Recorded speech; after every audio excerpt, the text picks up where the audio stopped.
அனைவருக்கும் ஷடாட்சர சண்முகருடைய திருவருளும் பாம்பன் குமர குருதாச சுவாமிகளுடைய குருவருளும் அனுக்கிரக வாராகியினுடைய அற்புத அருளும் ஒருங்கே கிடைக்கப் பெற்று வளமாயும் நலமாயும் மகிழ்வாயும் என்றென்றும் வாழ்வாங்கு வாழ வேண்டும். வணக்கம். இந்த பதிவு கடந்த சில நாட்களாக ஸ்ரீ அஸ்தீக சித்தர் சூஸ்திர நாகதோஷ ராகு கேது நிவர்த்தி வேள்வி என்ற ஒரு பதிவை நீங்கள் பார்த்துருப்பீங்க. அதில் எந்தெந்த வீட்டிலே ராகு கேதுக்கள் இருந்தால் நீங்களெல்லாம் பங்கு கொள்ள வேண்டும் என்று நான் சொல்லியிருப்பேன். அதில் சில பக்தர்கள் சில சந்தேகங்கள் கேட்டதினால் இந்த பதிவை நான் கொடுக்கின்றேன். மேலும் மிக முக்கியமான ஒரு விஷயத்தை ஒரு நற்செய்தியாகவும் சொல்லுகின்றேன். முதலிலே உங்கள் ஜாதகத்தை எடுத்து பார்த்து லா என்ற எழுத்தில் இருந்து 2, 3, 4, 5, 7, 8, 12 ராகு அல்லது கேது இருப்பவர்கள் பங்கு கொள்ள வேண்டும் என்பதை நான் அந்த பதிவிலே சொல்லியிருந்தேன். இந்த 2, 3, 4, 5, 6, 7, 8, 12 இந்த ராகு கேது என்பது நிறைய பேருக்கு பிரச்சனையாக இருக்கிறது என்பதை கண்ணுற்றதினால்தான் அந்த அஸ்தீக சூஸ்திர நாகதோஷ ராகு கேது சாந்தி வேள்வி என்பதை பற்றி நாம் செய்ய போகின்றோம்.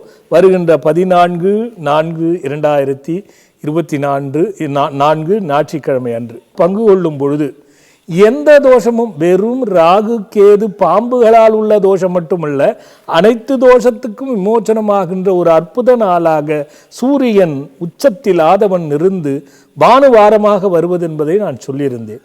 இதில் ஒரு நற்செய்தி என்பதை ஒன்று சொல்லியிருந்தேன் இல்லையா? இதில் குறிப்பாக ஒரு சிறப்பு பூஜையை அன்று ஒரு குறிப்பிட்டவர்களுக்கு மட்டும் செய்ய போகின்றேன். அதுவும் அடியேனே செய்ய போகின்றேன்.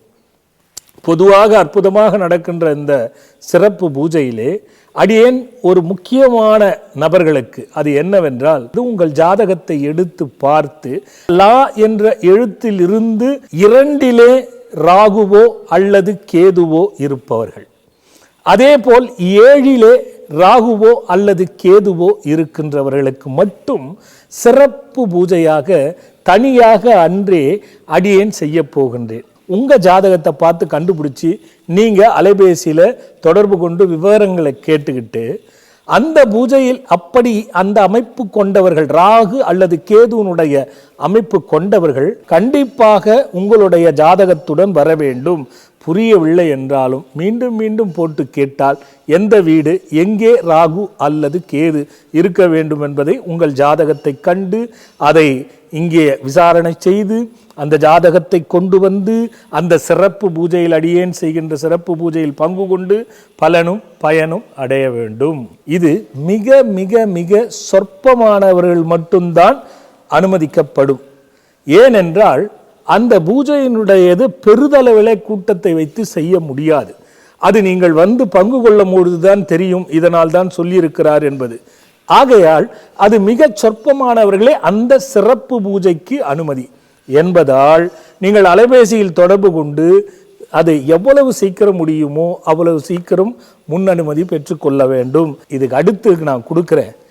ஏன் இந்த பூஜை 14/4/2024 அன்று இந்த தட்சகன் என்பதற்கு என்ன விமோச்சனம், இந்த ராகு கேதுக்கும் என்ன சம்பந்தம், சகல தோஷமும் எப்படி தீர்வாகிறது என்ற முழு விளக்கத்தினையும் புராதனம் தொய்ந்த அற்புதமான விஷயத்தையும் அடுத்து வர பதிவிலே கொடுக்கின்றேன். பாருங்கள், அந்த மகிழ்வான ஒரு அற்புதமான நடந்த ஒரு விஷயம் எப்படி சரித்திரம் கொடுக்கப்பட்டிருக்கிறது என்பதை பார்த்தீர்கள் என்றால் இந்த பூஜையினுடைய மகத்துவம் அன்று நடக்கப் போகின்ற பூஜையும் சரி, தனியாக சிறப்பாக நடக்கப் போகின்ற பூஜையும் சரி, அந்த நாளிலே எப்பேற்பட்ட மகத்துவம் இருக்கிறது என்பதை அடுத்த பதிவிலே பாருங்கள், பயனடையுங்கள் என்று அழைத்து மகிழ்கின்றேன்.